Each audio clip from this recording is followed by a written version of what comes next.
Nice. Welcome back to another episode, everybody. My name is Emery Wolf, and joining me is Nick Lamb.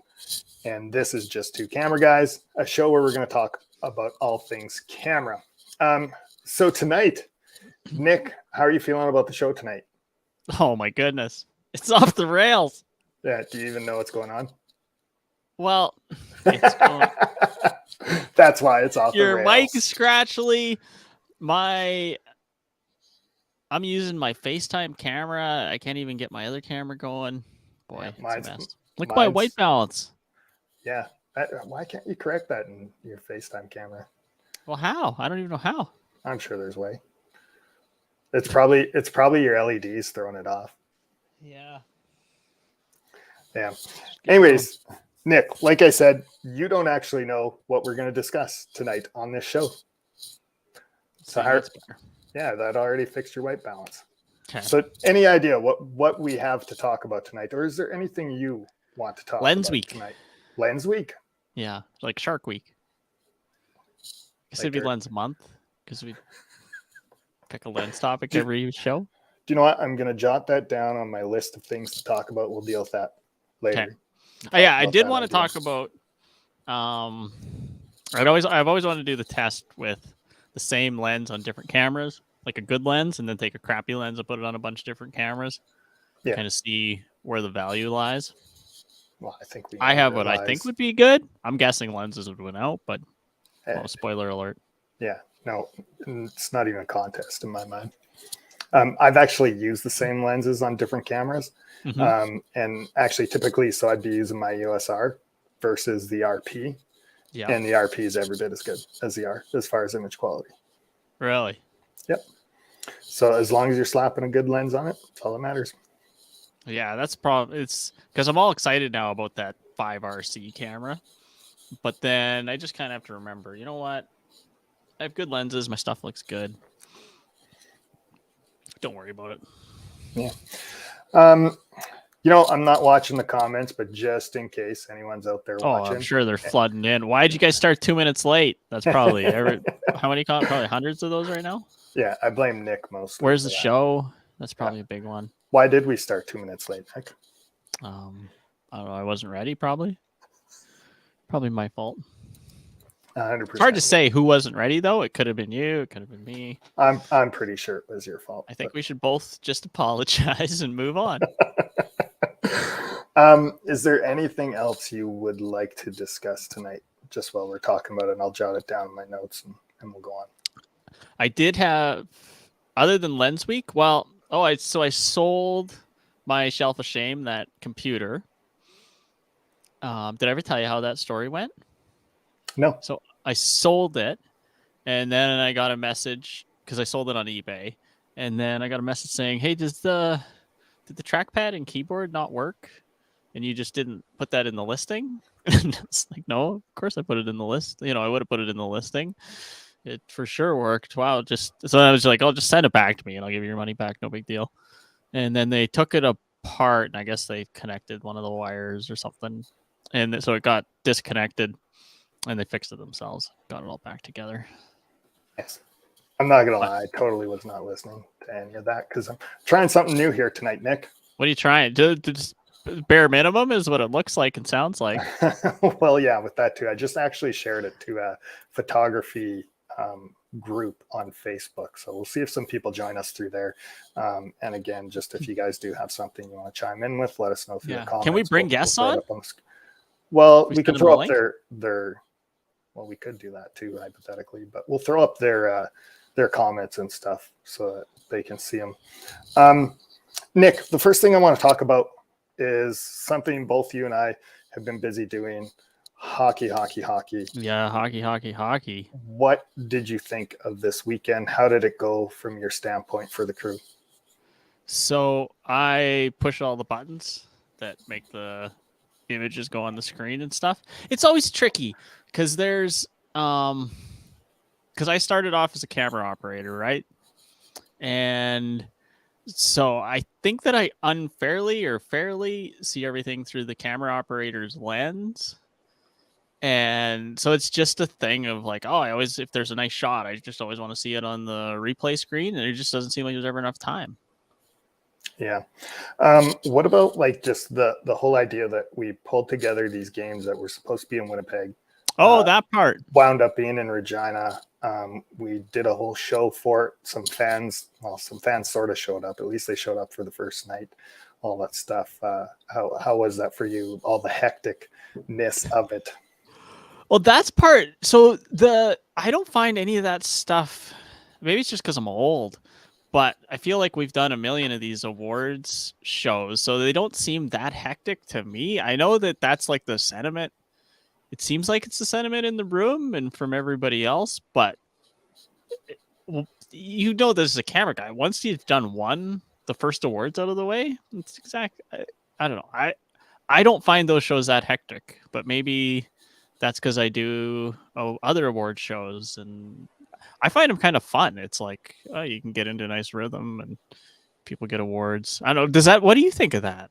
Yeah, it gets busy. We never ever really discuss what's going on. So like I had no clue Sunday's game, what was going on. And then all of a sudden it started happening. I'm like, oh, okay, cool. I'll do this. Well, so you correct me if I'm wrong, because I'm seeing this from a camera guy's lens. So I remember being in those meetings and they would remember, and it's just like excruciating detail. Like, all right, so the guys are going to come out of the east side, and then they're going to skate west, and the first guy's going to go slightly north, and then it's going to go back.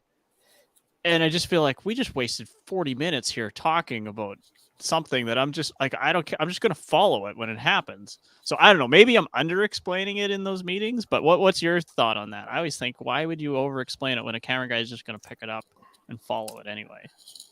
Sometimes it's nice to know, like, if you can actually understand it. A lot of the times in this situation, though, it does not go as planned. So that's sort of another thing that you always have to be prepared for. And yeah, you got to be willing to just go with the flow, right? That's a big part of it. Yeah. And I guess so if you and Ken weren't there, I would have explained it a lot more, but I don't know. Ken would have went, oh, so it's been like the last 10 years, so they're going to come out and get the award and come out the door. And you would have been, oh, yeah, so they're going to skate out, get an award, and then skate back. All right, I got it. Yeah. While we're talking about those games too, Nick, what is it like for you? You know, we're working that thing and Conor Bedard scores his 50th goal, sets a record for a 16-year-old, and then gets a 100th point right away after that. What's it like for you in the room? So I was actually happy that he didn't get it as an empty netter, the 50th goal, because I feel like they play those replays a lot in a lot of different venues and stuff. And it's just, not that Gretzky's. Now, the nice thing about when Gretzky scored 39, 50, and 39 is that there was the 5 goals in that game. So the last one is the empty netter, not a huge deal. But in this one, the 50th was his first goal. So if that would have been just an empty netter, I think it would have been a little underwhelming. But this worked out great, I thought. Yeah, it was a good night all in all. What about like just the emotion? Do you get emotional in the room about that stuff?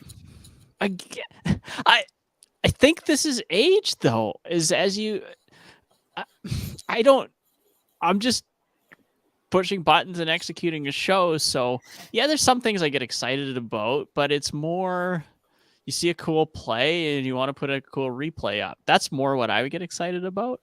The actual history of it, I don't know enough about it to care or have it matter that much. And I think if it mattered too much and I got too excited, it would detract from it and I wouldn't be able to execute it properly. So I would rather stay a little bit calmer, execute it so that everybody else can enjoy it, and then I don't know, maybe I can look back on it later and enjoy it. But that's really funny. So like from my perspective, Nick, because I'm not in the room, I'm actually out in the crowd on the camera. And this is actually where I feel like a guy like you might actually miss being on the camera. But like, I get that feeling from the crowd, you know, you get that like build up, that tension. And then when it hits and everybody erupted and stuff, right? Like, so I get like little jittery Oh on there. yeah. You start gripping the handles a little tighter on the camera, and then you're trying to think about what you do, and next thing you know, like everything's a blur, and you're just like, good for that kid. Like, I'm happy he got it. I'm happy it worked out this way. Ryan was sitting beside me. He gave like an audible, like, yeah, and a fist bump and stuff nice. too. So Ryan did. That's wild. Yeah, it was good. And like I said, as a camera person, and I'm always one earmuff off there too, so I can hear like where the pucks are going, if they go off posts or off shin pads or whatever. It just helps you react. And yeah, like you really do feel that stuff out there. And that's what's great about it. And that's what, like, looking back at, it was a record setting thing. And yeah, I got to sort of live it and experience it. Except after the game, when we were talking about it, I was like, I have no idea if I actually got it on camera. I have no idea. It was just blurred. That's funny. Yeah. No, that makes sense. And maybe that is what I miss about being on camera and why I enjoy being on camera more.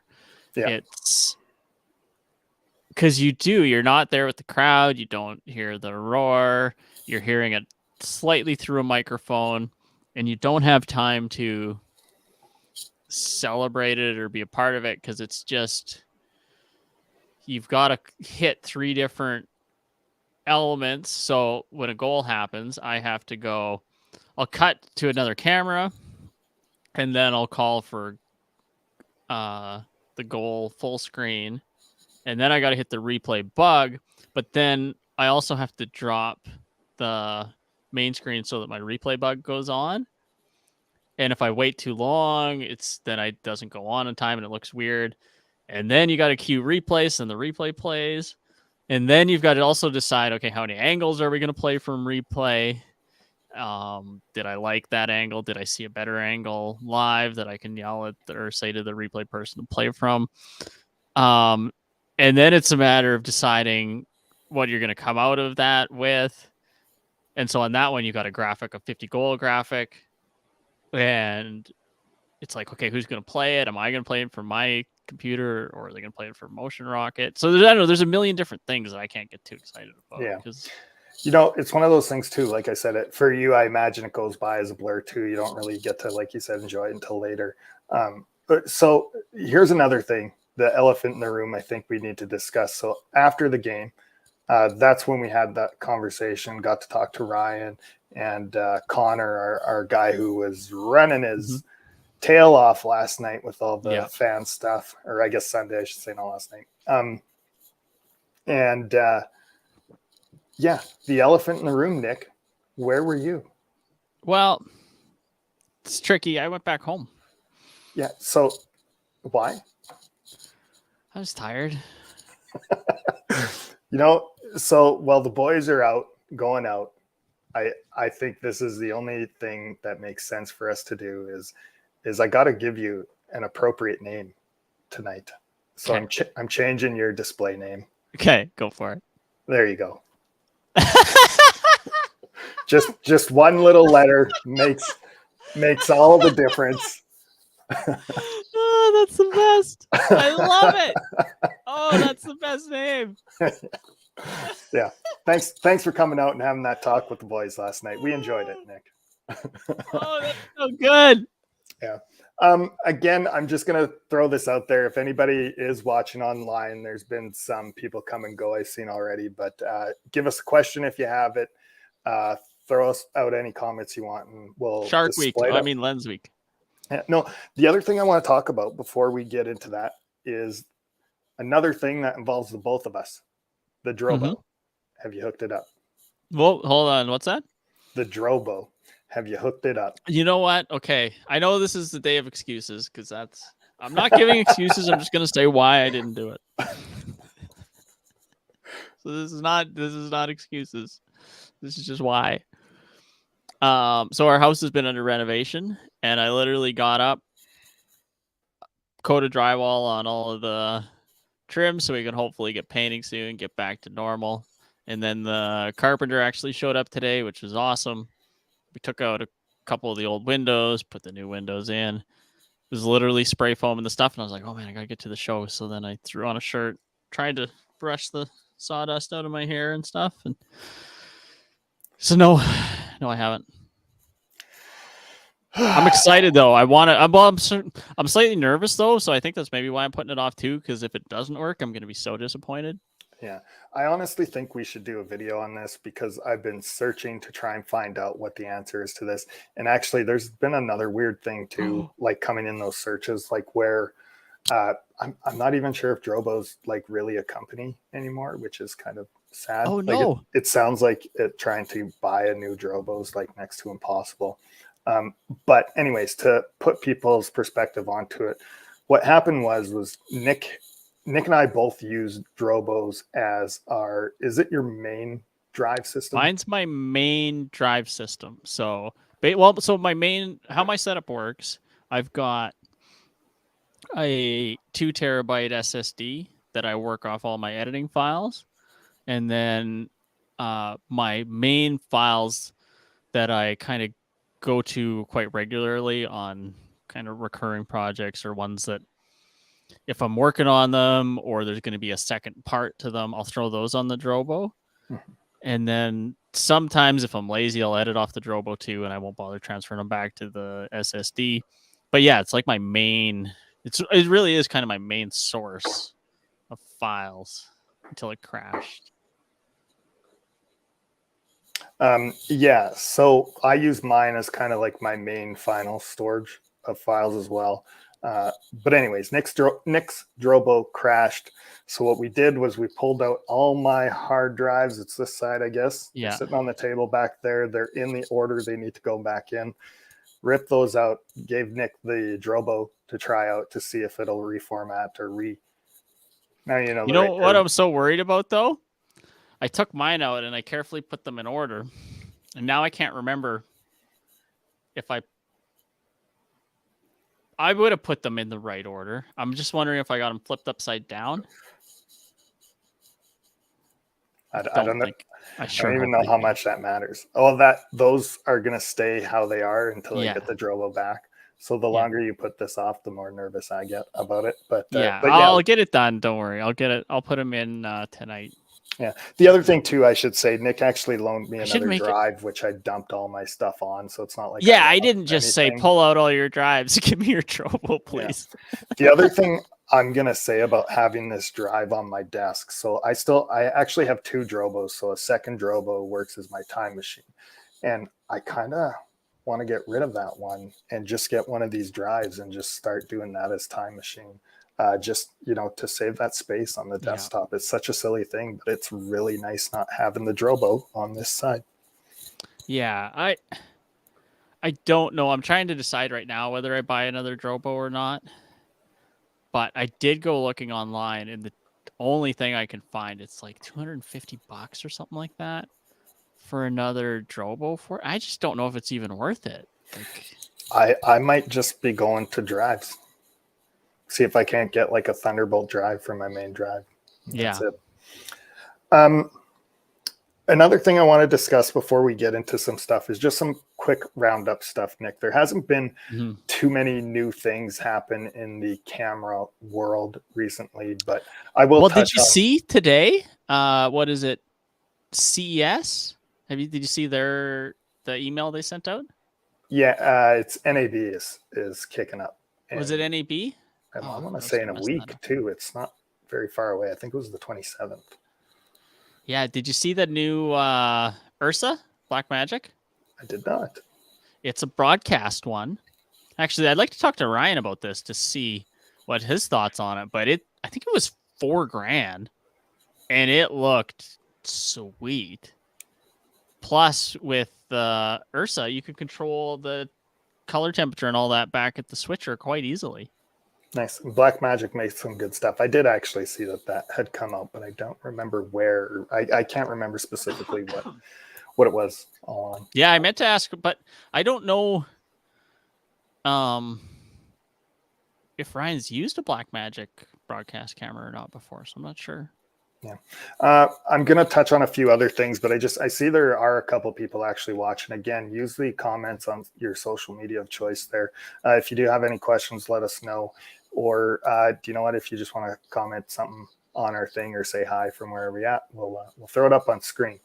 A few of the other things that came out here, Nick, Nikon. So for years, Nikon has done nothing. Oh, and then all of a sudden they've been working hard. That's what they've been working hard on? Busy working hard. Bankruptcy.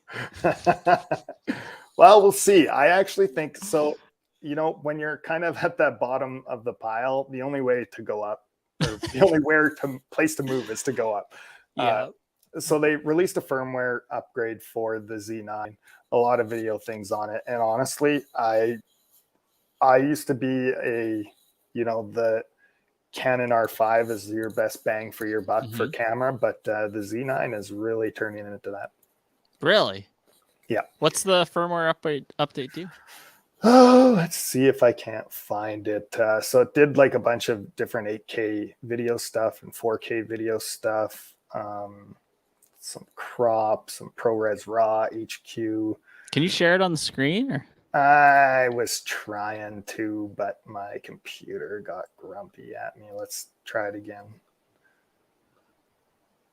I should have done this before we actually went live. Yeah, no, I got to go into my system preferences. Anyways, there's a waveform monitor option. Red frame for record and video.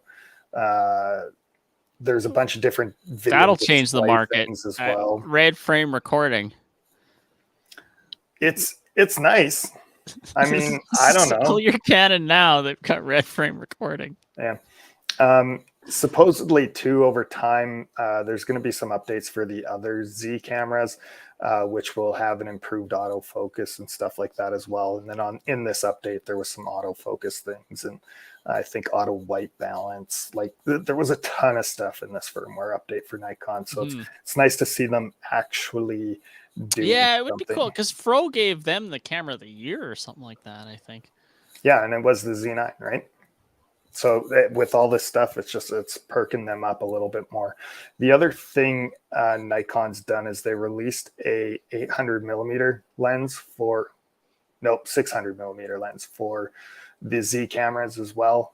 It's lighter and cheaper than any Canon option, so that will be a big thing for them as well. While I'm talking about Canon and I'm talking about long lenses, if you were to head over to Canon Rumors right now, scroll a little bit down, they have a new design look for a 600 millimeter f4 lens. Just throw that on the screen. Take a look. Way to show my weaknesses.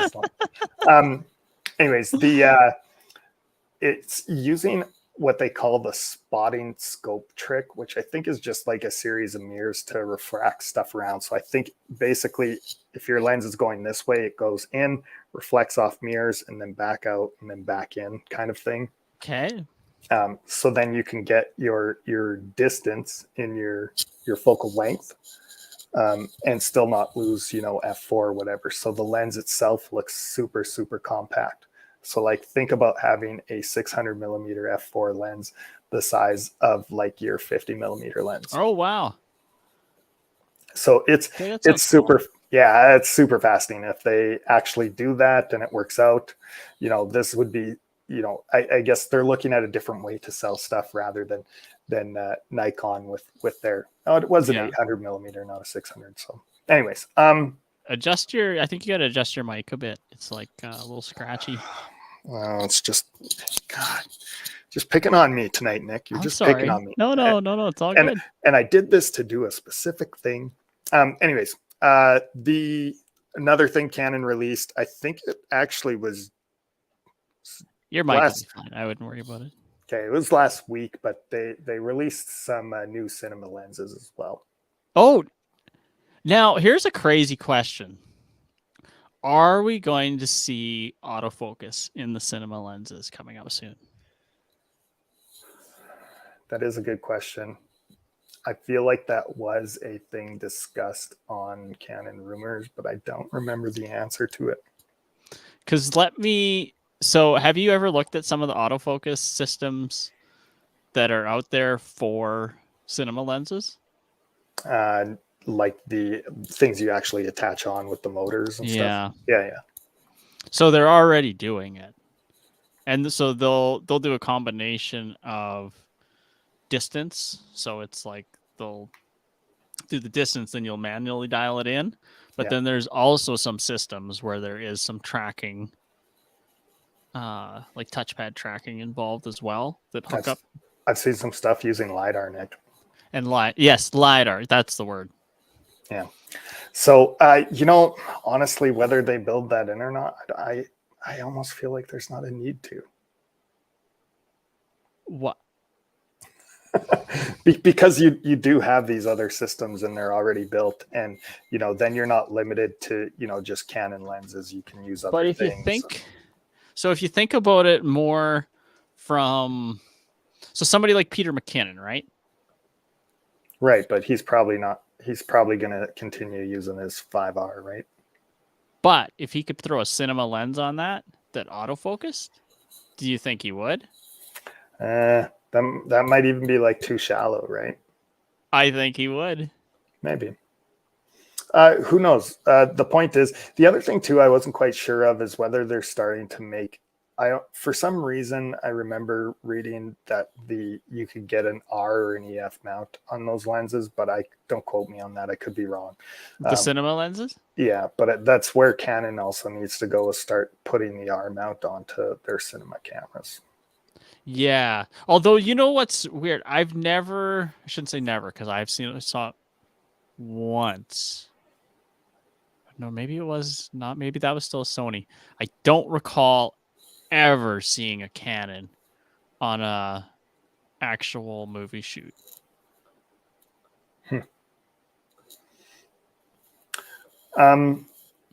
Yeah. So, Nick, Canon lenses I've seen, like a zoom. Everybody hated them. But yeah, maybe you're right. Maybe there isn't a market for them. It might just not exist. Yeah. Do you want to discuss the lens week concept you have here? Yeah. Well, are we starting? Are we officially starting Shark Week? Lens week? Everybody gets all excited about Shark Week, right? So we need something to kind of kick it off. Lens week. That's as far as I've gotten. So well done, sir. More of a big picture kind of guy.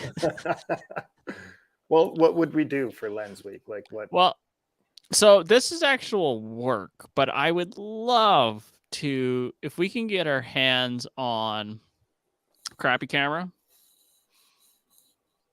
And then I've got an older Canon camera, so I can do that with the 1DC, which is basically the 1DX Mark 1, but shoots 4K video. Mm-hmm. So we need to get a crappy one. I've got the mid-range. You've got the... which one do you have again? The EOSR? Yeah, the EOSR. It's pretty mid-range. My C200. And then...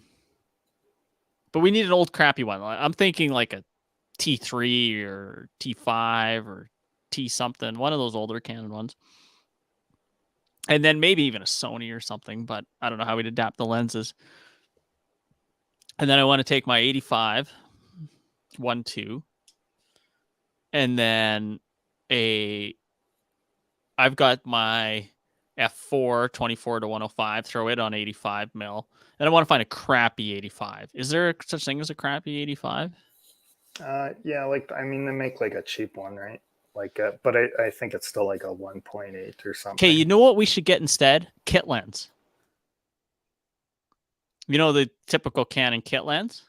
I like the idea of the 85. You have the 50L, right? I've got the 85 1.2 red stripe. But you don't have a 50? Don't have a 50. Because I have like that STM 50. STM 50. Yeah. Okay, well maybe we could it's maybe like they their don't have to be all the same. $150 lens, right? So yes, there's a $150 lens, but I kind of want to see what a crappy lens does to a good camera and what a good lens does to a crappy camera. Is kind of where I'm going with this. So that'll work. We can throw on 3 or 4 different lenses through the range of cameras and then see how each lens how it looks on each camera. Yeah. It's kind of what I'm going for. This feels like YouTube video-ish rather than on the show. Yeah. So I guess we have to. So maybe we just make a YouTube video is what it actually comes down to. Yeah. I feel like that's one idea. So if we were filling out a lens week, Nick, or month, yeah. What else would we do? That's all I got right now. Any ideas on your side? Well, I just feel it would be like a discussion of like your favorite lens of all time. Yeah. I'm pretty sure we probably share that lens right now. Or maybe something like along the lines of your most useful lens. Actually, just because I'm saying it and I do see people watching online, if you guys do have a favorite lens of your own, leave us a comment. Let us know what your actual favorite lens is or the most useful lens that you use that's in your kit currently. The most useful lens I use, and probably I would have to say my favorite right now, is my 24 1.4. 24 1.4. Yeah, that little Rokinon. It is fully manual, so manual aperture, manual focus, manual everything. And so this is a dumb question. How do you set your manual on your digital camera? Does it just adjust to your lens? So when you start adjusting your stuff, does it show up digitally on it, or it just doesn't show up? There is a like a peaking when you're, say, shooting video, or actually even when you're using like the LCD for photo, there is a peaking on it, so it sort of shows, but you can't always like trust the peaking either. Yeah. So I think like your better avenue is to actually like kind of understand your lens a little bit and what you're doing a little bit better. But your f-stop doesn't show up on your screen. It only shows up on your lens. Yep. And then your focusing is just in feet or meters, and you just have to decide. Yeah. So when I'm out doing landscape stuff, for an example, like it's pretty much no brainer. I'm sitting in like hyperfocal almost 98% of the time at least. So it's just, to infinity and let it rock, right? There are some odd situations like night photography. I like using the lens for astro stuff. And that gets a little more complicated because you can't necessarily just do that all the time. So the old trick of like what they'll typically tell you is like, zoom into a star and focus on the star. And then that should be like somewhat hyperfocal. And you can't do that on a fixed 24 millimeter. So that also gets a little bit tricky. So you got to, like I said, almost like understand your lens, understand what your LCD is giving you for a readout, and then make your adjustments from there. Digital zoom, though, you could do that, couldn't you? Well, the lens is fixed. Digital, yeah. Because mine, you can push a button on the side like 10 or 20 times in, and then you kind of... Yeah, so you can't do it live, and I'm not sure if there's a way to force like a focus assist on it. That's probably just me being dumb. Like, I'm sure it's there. Yeah. Yeah. But yeah, that right now is currently my favorite lens that I have in my bag. And that's a bit of a lie too, because that 70 to 200, I absolutely love that lens. How sharp it is, how good it is, how compact it is. It's amazing. Just I don't use it nearly as much as the 24. Yeah, that's fun. Yeah, everybody loves that lens. It's kind of the go-to. You know what lens I use the most right now? 24 to 105 f4. It's so sad. Why is it sad? Well, I just don't like f4. I wish, and maybe I just need to do a bit more research, but I wish that lens existed in a 2.8. There's not like, here's the other thing I'll say, like, so going back to that Rokinon lens and manually focusing, if you're in doubt, like if you're too far away and you don't think that, maybe that peaking isn't quite hitting that focus rate for you, who cares if you drop from f1.4 to 2.8? Like, that doesn't make a difference at all. Yeah, but it really doesn't make that much of a difference. No one else is going to notice. You can even almost drop till 4, and you'll extend that thing, and then you'll know you're going to be sharp, right? Yeah. So it's not that big of a deal. But again, with that said, when you look at something like that 70 to 200 R or RF lens, and how sharp it is when you're like wide open at f2.8 and where it's hitting, it's impressive. It is hard to imagine that the lens can actually do that. Yeah. Yeah, I used to use my 80 1.2 the most, but I don't use it as much anymore. I just don't have the same need. Right. And I think that's what it comes down to. We've talked about using, matching your gear for what you need, especially when it comes to buying stuff. Well, what do you actually need? Mm-hmm. And so maybe you want to talk about that, what you sort of shifted in your work and why. So I think, in my lenses that I got right now, Nikon for life. Love it. Thanks, Adam, for that comment. Hey, Adam, I love your profile pic too. Those 2 dogs. It's awesome. I do. So the only reason I went Canon was because I did actually want to go Nikon in 2009. I was going to go Nikon, but Canon was cheaper on the used market. And so I went Canon and ended up getting a couple decent lenses and then wasn't able to switch and just stuck with Canon. Yeah, you could have been like Adam here and Nikon for life, but all of a sudden you were Canon for life just for one little thing, eh? It's funny how that same stuff happens now, right? Like, and really, once you buy in to a system, that's almost the system you'll stay with. So like all the people who are into Sony now, unless you're a YouTube creator and you can change your camera gear every other week, just bucket list money. Yeah, it just makes sense to do. And yeah, there's no bad is ever going to come of it. Yeah. So my lenses that I've got is that 24 to 105, the 85 1.2, and then I've got the 16 to 35, which is 2.8, and then 100 mil macro, and my 1 to 400. But I am very tempted to sell that 1 to 400 because it's so rare that I use it, and even when I do, does it add anything? It's hard to say. And I'm tempted to sell that 100 macro. Like, unless I really get into taking pictures of ladybugs or something like that out in the yard, I don't really know what I need it for. Yeah. Again, it goes back to what you need it for. I bought that 100 macro a couple years ago now, and that's what I use to capture my film stuff or to digitize my film. Do you know what I bought my 100 macro for? Product shots. Right.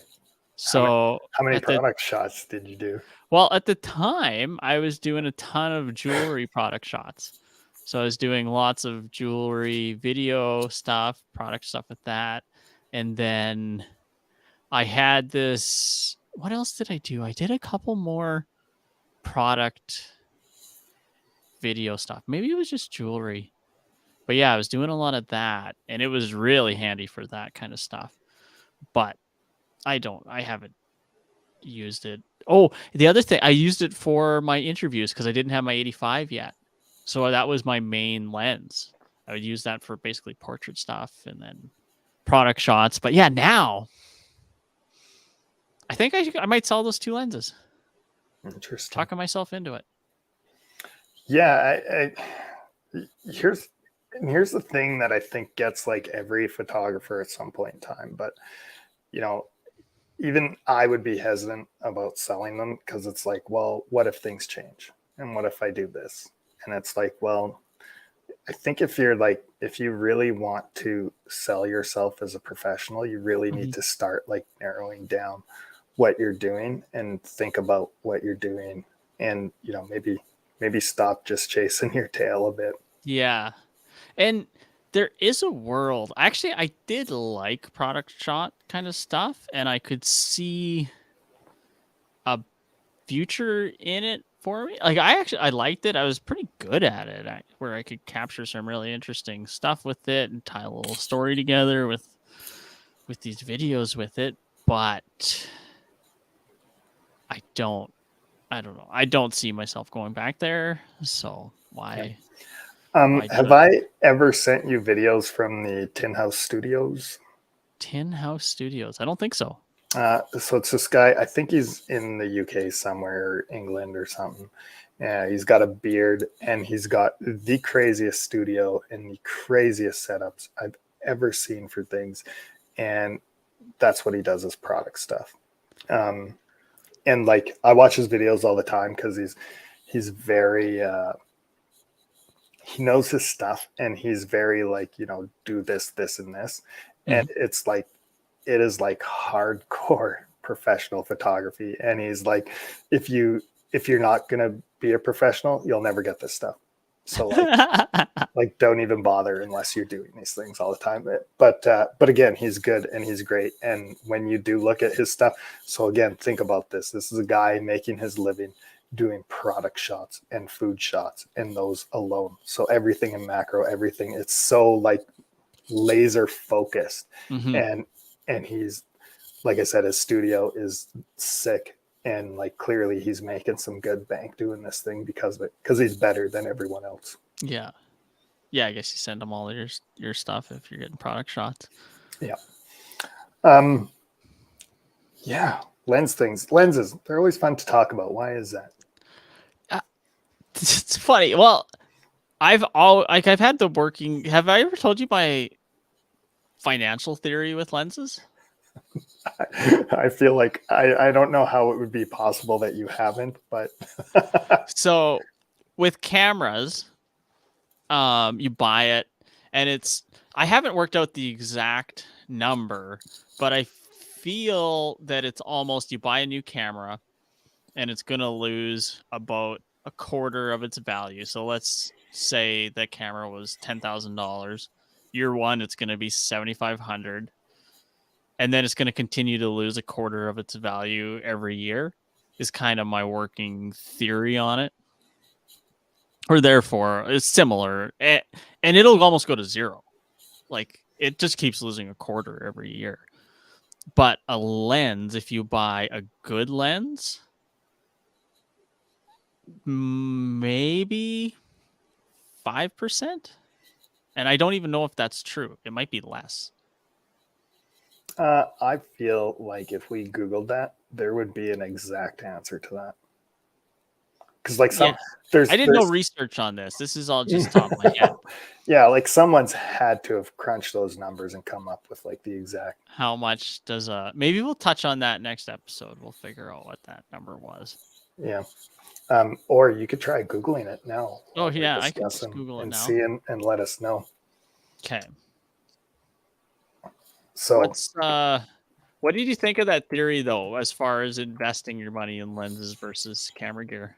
That's like basically what everyone says though, I think, like, and it does make sense, right? Like, so when we're talking about doing the lens off, I'll call it, but when you compare a 50 millimeter L lens to that $150 STM 50 millimeter lens, like, it's not really a comparison. Your images off that lens, the L, will give you cleaner, sharper images all the time.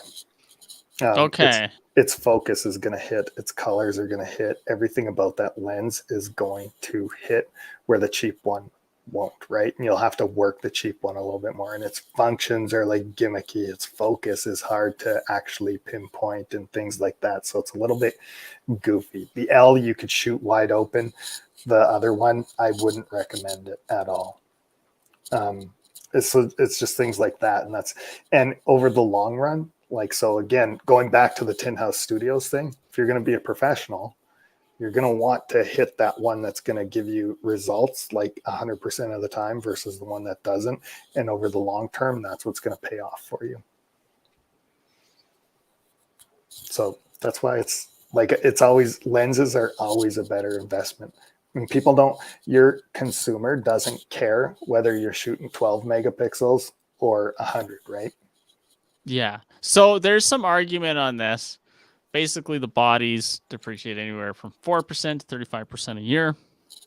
And then the lenses, sounds like there's a bunch of people arguing. So some people are saying they depreciate 10% a year. Some people say they'll drop down by 15% and then stay there. And then there's the other argument where people are saying that they're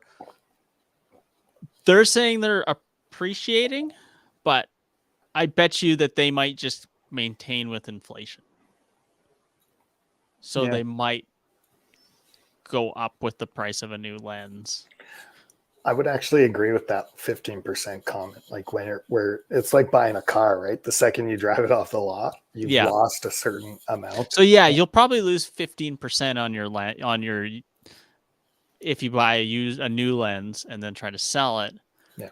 But I don't know if you're going to lose much more than 20% because you're still going to pay unless it's beat up. Yeah, and that stuff makes a huge difference, right? Or I think time does too, right? Like, if you take like what we're going through now, there's going to be a big shift, and eventually, it sounds crazy to say, but all these EF lenses are going to be worthless because of the R system, right?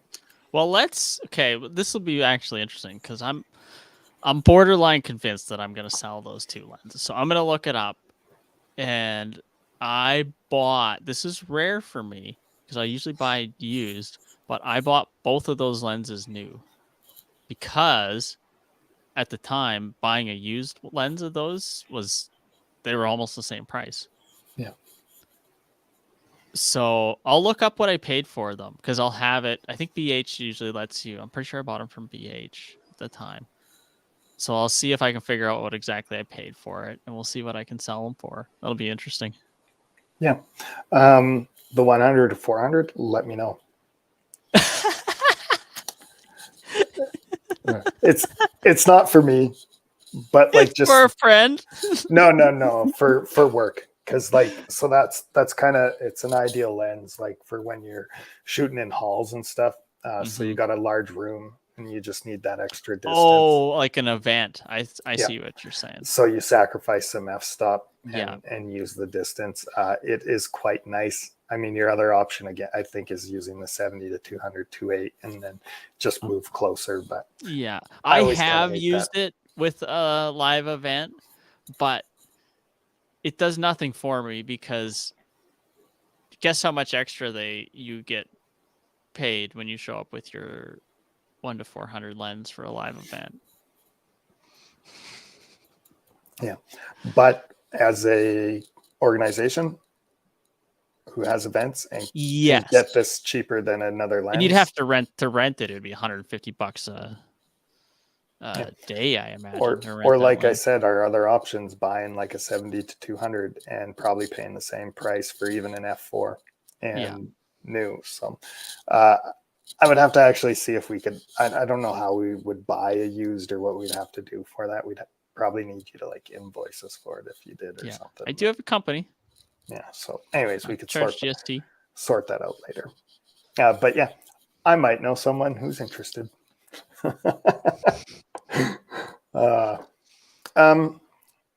Nick, I have one other thing I want to talk about, but I feel like it's a larger issue, and I almost feel like I want to know more about it before I start asking questions. That's not our style. Yeah, I can tease this, but I think we should do a larger show about it's nice when we can do research. That does help. My favorite episode that we did was the one that you made me re-record because I went too long, but I reviewed all of those YouTube videos and did a detailed breakdown. And you didn't even let me finish. You cut me off before I got to the fifth one. It was good though. I like it.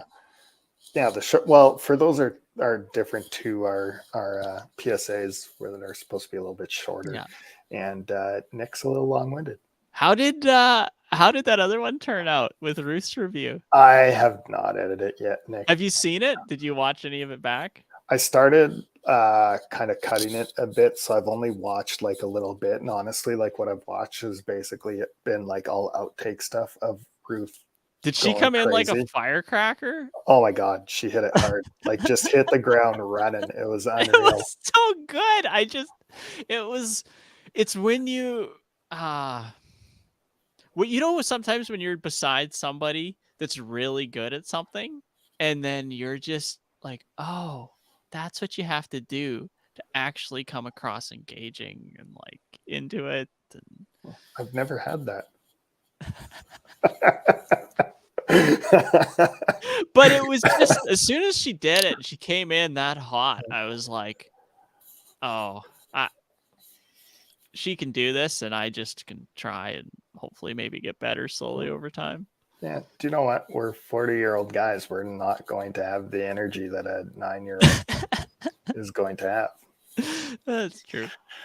Yeah. Anyways, the other subject I want to talk about is, this has been bugging me for a while, Nick. So basically it's something that has like come up over the last few years. It's something I would have taken in film school as well. Mm-hmm. But it's ethics. Ethics. I feel like ethics is like drastically lacking in this world now. And especially too with like people thinking that they can just go out and make any YouTube video they want. But there's actual laws that you have to follow.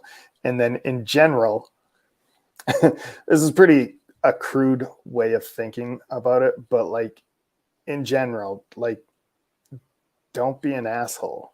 And it's amazing how many people don't get that. And like, and wherever, again, myself, for an example, I'm out doing a lot of landscape stuff, but you see stuff that people are leaving behind. I'm not saying they're photographers, but it could be someone else doing something. Probably the metal detectors digging holes, not filling them up. But yeah, like when you go out and you're in an area, like leave it in the condition as you were when you got there, right? There's that old saying, I think it's take photos, leave footprints or something like that. Yeah. It's pretty cliche, but at the same time, like that's sort of the ethical way of that. Or another thing we've run into, Nick, with chasing yesterday is, people stealing photos. Now, I don't really get that upset about it, but I do find it ridiculously weird. So like my approach to the internet is, if you put it out on the internet, it's no longer yours. You don't own it unless you can get in trouble. Then you own it. Yeah. But otherwise you don't own it. So we post our photos. So I'm kind of like, whatever. People can do whatever they want with them. But we've literally had like people take photos like, oh, look at the photo I took yesterday. And it's like clearly Susan has had it happen so many times. I've had it happen a couple too. And like I put my signature on the bottom, like a watermark in it, right? Yeah. Like, so it's there, and people are still like, they don't even clue into that, and they're still trying to pass it off as their own. It's mind-boggling to me. I don't even understand. So now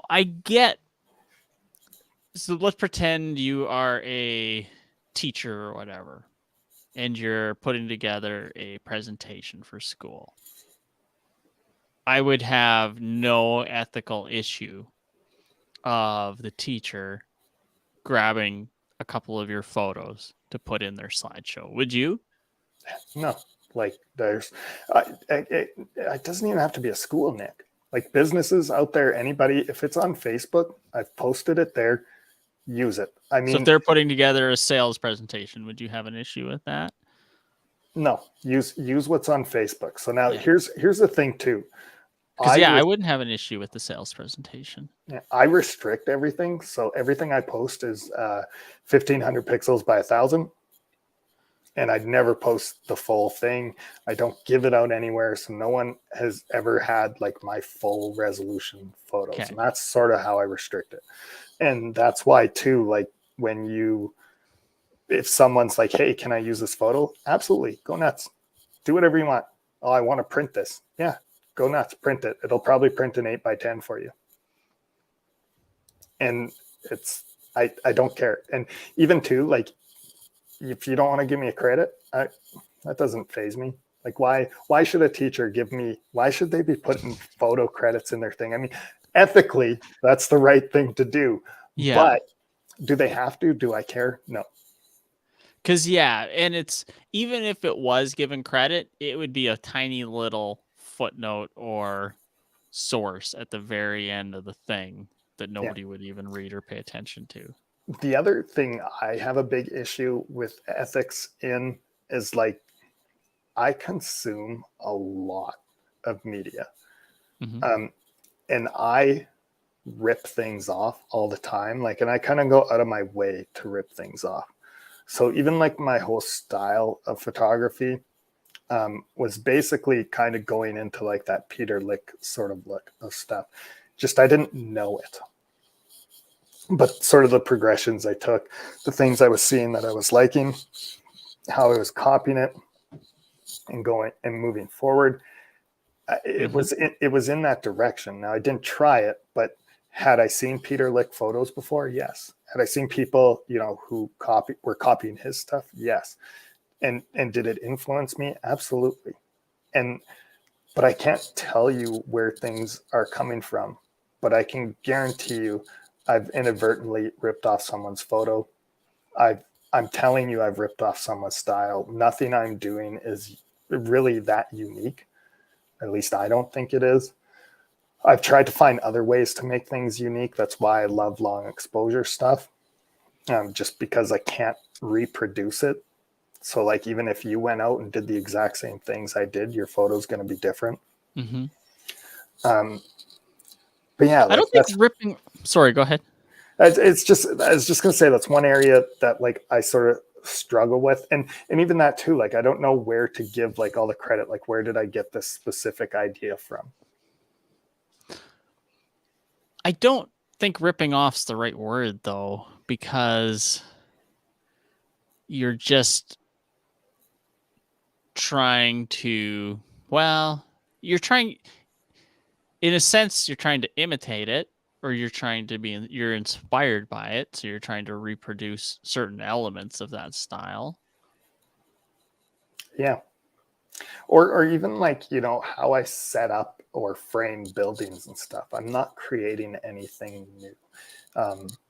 About the only thing that's maybe new is like the location I'm at. And it's just because Saskatchewan is small. But even that, like, I'm sure there's like Saskatchewan photographers who I've probably never seen their work, and we probably have identical photos. Yeah. But I'll often tell people, if it's a corporate situation, if somebody has a style that they like or a certain video that they're like, oh, I love that video, I love the way this interview was filmed, I'll ask them to show me so that I can not rip it off, but reproduce it with their content, I guess. Right. Well, and because they have expectations as well, right? So, and it's your job to make it look like it. So, yeah. So to me, part of the talent and skill and thing is being able to reproduce it. That's not necessarily easy. It's a difficult conversation, right? And that's why I also think ethics is an interesting one. Another sort of aspect of it, so there's like this whole field of ethics in journalism as well, and what they're doing, and I think like some of that stuff is also important. So again, for myself, I like authenticity. So I have this picture of a garage in I can't remember, Robsart's the name of the town, and there's a vehicle inside the garage. So it's an old dilapidated building. Vehicle parked inside of it, everything's sort of falling down. I did a series of different flash shots to light up the actual inside of the garage, so you can see the car and stuff like that, and light up the front of it and get the background dark. So it was all done by a series of flash. I probably should have just HDR'd it, but hey, you live, you learn. But one of the comments we got on it, so I left So it's two squares. So you've got your main frame, and then dead center is the garage that's lit in the same sort of shape of main frame. It's kind of a square in the middle of it. It's not quite rectangular. And then I made it so that the power lines running in the back are running basically from the corner of that square to the other corner. So it's like this perfect little line from corner to corner, just because if you did anything else with it, it looked awkward. The single comment I got on it would have looked better if you removed the power lines. and to me, it was one of those things like where it was like a little bit of that ethics, right? Like, that crossed my mind. Yes, I should do it, but I wanted to, represent what was actually there. I don't like that sort of heavy manipulation. Now, with that said, I'm not judging people who do that kind of stuff or like sky replace, because you can do some amazing work with that sort of stuff. Yeah. I'm just saying that there is some ethics in that sort of stuff as well. And that's taken from that journalistic side. Journalism, there's like, way more ethics involved in how you handle your subject. What are the other ones? Don't get paid for your work, essentially, other than what you're getting paid for your work. So in other words, like if you're doing a thing for Coca-Cola, don't accept stuff from Coca-Cola, right? Because that can sort of taint your view.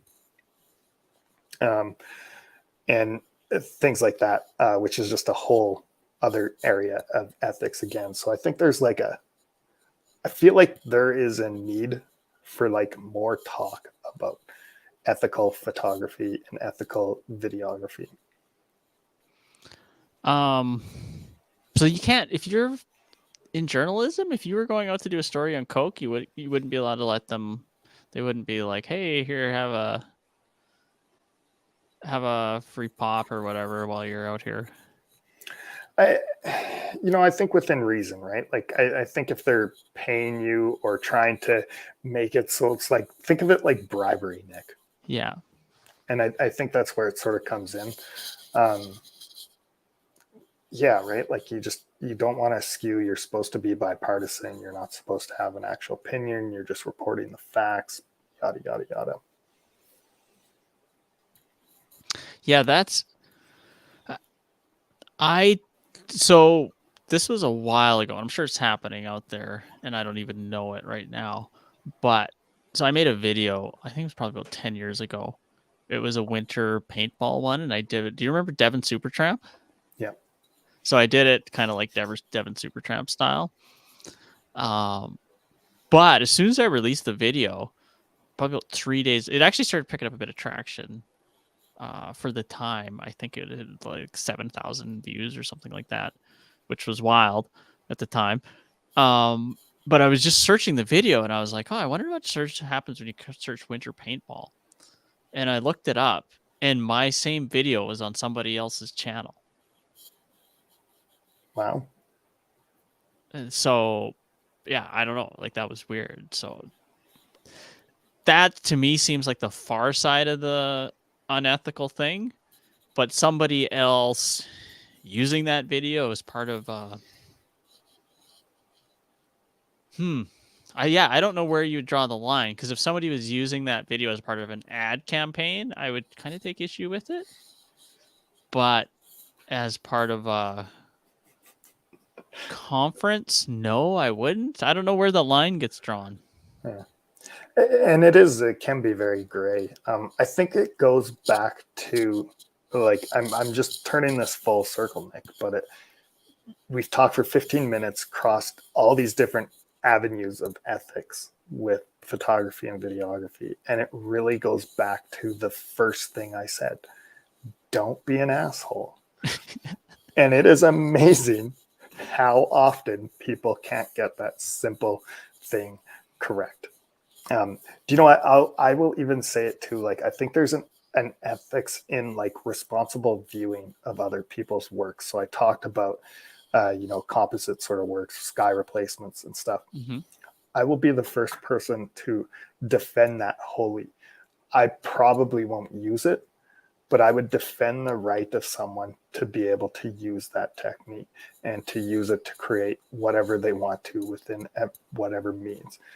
Where the don't be an asshole thing probably comes in is I don't need to be like, well, I don't like that, I think that's stupid, because that doesn't help photography move forward.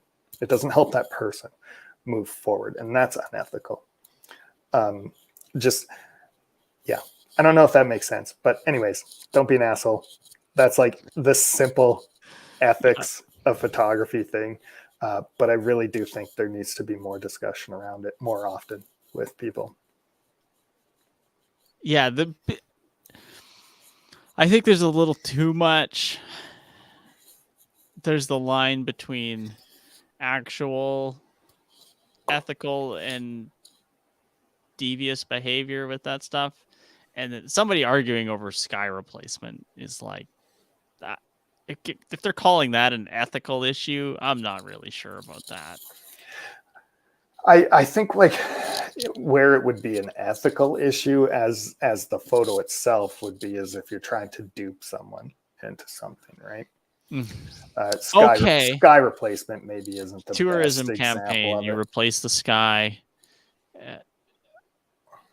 Yeah, right. Or even say, that could be an ethical issue. Come to the Cypress Hills and it's a picture of the Rocky Mountains, and no one knows, and your audience might not know the difference. I mean, as long as you could even do that as a joke, as long as you're clear that, look, we're joking around, right? Like an April Fool's thing, right? But yeah, a sky replacement with a beautiful sunset, unless that particular location gets a sunset very similar to that one you're replacing it with, that which could be deceptive, which could become an ethical issue. And yeah, I guess, okay. Now I just talked myself into it that there's scenarios where sky replacement could be an ethical issue. But again, I'm not saying that's an issue. I think people should be able to do that, and I think they can. Actually, one of my favorite ones, there's a guy in one of the Sask photo Facebook pages. I can't remember his name, but he does a bunch of this replacement stuff, and I've seen him take like photos of like the Saskatchewan prairie and put like a giraffe in it and stuff, or put like this mountain in the background, right? Like everybody knows he's toying with it in Photoshop, but that's fine, right? Like that's part of the fun. And he should absolutely do that, and the way he handles it is ethical. Now, if he was like, oh, I was in Africa and I took this photo, and that's where it becomes unethical, right? That's funny. Yeah. So, yeah. Anyways, Nick, I think that's good enough for the night. I had one other thing I wanted to do tonight that I was going to surprise you with, but I did not. I apparently have to reset up my settings to share my screen in Chrome, so it is not going to happen tonight. But yeah, I think for now, we can probably call it a night. Sounds good. Hopefully we'll have a better looking sounding show next time. Oh, that's the funny part. I had this whole thing so that I could do this one thing at the end and make it easier on myself, and it wasn't even necessary. Oh no. That's funny. Yeah. Any last tips for the people before we head out? Frame your thirds with the... I don't have any tips. Charge your batteries. Really? You just... If you show up to a shoot and your batteries aren't charged, that's really the only reason why they hire you, so you won't run out of battery. That's also why I had to do the iMac and just headset tonight. I didn't charge my batteries. just charge them up. I've had embarrassing issues with that, with the wireless mics, where I forgot to charge my AA's and you've had to go buy AA batteries. But you can't buy a camera battery. Just charge them up. Well, you can, as long as you're in the right center. But, if you're stuck out in like... We can't buy camera batteries here. Don's is just down the way. I'm sure they've got a battery for my camera. I doubt they have one for mine. I bet they would. Yeah. I keep there goes the meetup sponsorship. Yeah. Here's their tagline. They probably won't have your battery. Yeah. We also need to actually act on that instead of just talk about it for 6 months. But we'll talk about that. It's now warming up. Time to get the meetups rolling.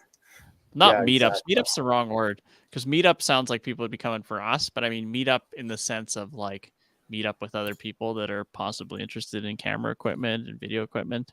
We haven't even launched it, and we already have to rebrand it.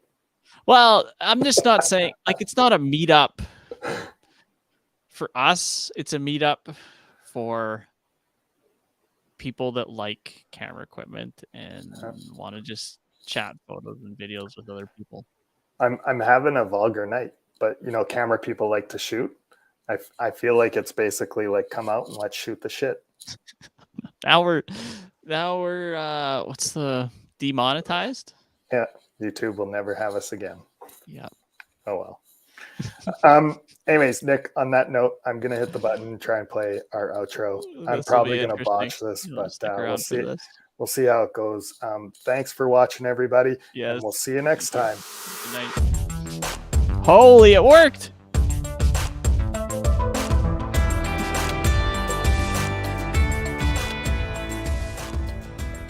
I'll unmute myself. There you go. Thank you.